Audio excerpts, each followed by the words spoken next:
Thank you all. Thanks for that kind introduction. It is glorious to be with you today. It is a true honor to be with you today. Last October, I had the pleasure, well, it's always better to be on this side of the border today because this is a people who understands the love of their fellow man. And I had a chance to meet with just a handful of folks who had left North Korea. Those people love each other as well. They love you. And we have this incredible opportunity today to communicate directly to them as well, that we love them, and in spite of the actions of their leadership, this world can be more mutually prosperous and more successful and more loving together. Last October, I had the chance to be with the same group. I spoke about religious freedom. I spoke about security and peace in Northeast Asia, and I discussed the fundamental importance of that faith in reunification efforts here on the peninsula and to confronting authoritarian regimes. Today I want to focus on a particular challenge. The challenge that is presented by the Chinese Communist Party not only to reunification of the peninsula, but in confronting all of mankind. Dr. Moon, thank you so much for putting this together for all of us. May the Lord bless you for it. Thank you to the co-chairman for being here today. This gathering, these people online, these people in the room remind me of all the work that our team did to try to deliver on this glorious outcome. As we stand here today, hotels all across the world are shut down to prevent contagion. Truckers are sitting on the US-Canadian border. Kids are missing schools. Kids are missing schools in their education. Businesses are shuttered, many destroyed, never to reopen.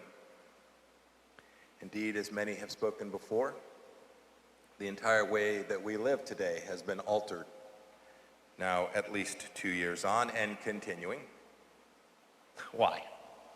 Why is this so? Well, this virus was foisted upon the world by a communist party that refused to do the divinely right thing in the moment. It put its own citizens on planes knowing that they were contagious and had them travel to Milan, Italy, and all across the world to infect the world. And they denied the world at the same time. They denied the world access to the very information that it needed to protect each of us and our families from this very virus. What conception of humanity finds this remotely decent or acceptable? What vision of a higher power justifies? What vision of a higher power justifies such wanton diminution of value of each human life? This is, ladies and gentlemen, not about the Chinese people. It is about this entity and its leaders. The challenges it presents to those of us who seek peace and harmony in our world. The Chinese Communist Party today is possessed by the same lust for power that Mao had embodied. At home, they've managed to channel this into sophisticated systems of repression, which are designed to ultimately, utterly crush the very freedoms we are joined here today to support. You've all seen this. It's been on full-on display during these Olympics. Though the CCP may use the Olympic fanfare and celebration to obscure it, we cannot ignore the staggering ongoing persecution of anyone that the government or the Chinese Communist Party can easily control, especially religious believers across the country and indeed across the world. Every time the communist regime seeks to extol its accomplishments for the world to see, we, each of us in this room, should point to the concentration camps they have filled in Xinjiang and with the genocidal intent and acts that they have undertaken. Their brutal treatment of Falun Gong practitioners and Tibetan Buddhists is unacceptable. We should amplify reports of CCP officials recruiting children to become informants against their Christian church-going parents. This Communist Party can't tolerate why we're here today. They cannot tolerate the idea that the Chinese people would find their identity of meaning in life and in God. Or they could never conceive of anything holding greater authority than even themselves, the state. Party leaders believe that the party alone should command the loyalties of the human heart.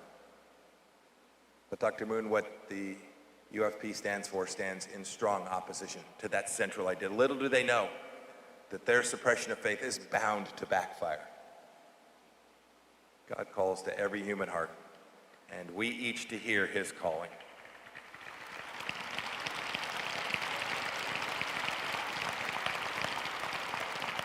Try as they might to crush religious freedom, the communist overlords in Beijing forget that no scheme of man can hinder the work of the divine. And North Korea takes its cues from the CCP.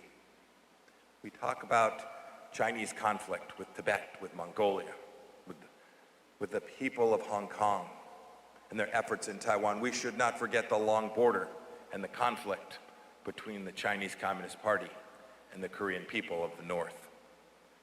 I saw this firsthand. When I was able to free 3 brave Americans who had been held by the totalitarian state of the North. I traveled back in April of 2018 on Easter weekend, 3 days of the Christian faith's holiest moment, celebrating the Christian's holiest moment. The President wanted to meet with Chairman Kim. He wanted to meet with Chairman Kim, as he said earlier today, to create the opportunity for Chairman Kim to make the right decision for his own people, and for himself, and for the world, and for the people of this peninsula. I repeated the President's request for North Korea to denuclearize, request for the North Koreans to point their missiles away from this city in which we stand today. And I repeated his request to allow the return of Kim Dong-chul, Kim Hak-song, and Tony Kim, who were held, at least in part, for themselves being men of faith, desirous of the very same outcomes that we all gather here today to support. Thank the good Lord, I was able to return with these 3 men, and they were in good condition. I speak about the threat from the Chinese Communist Party not because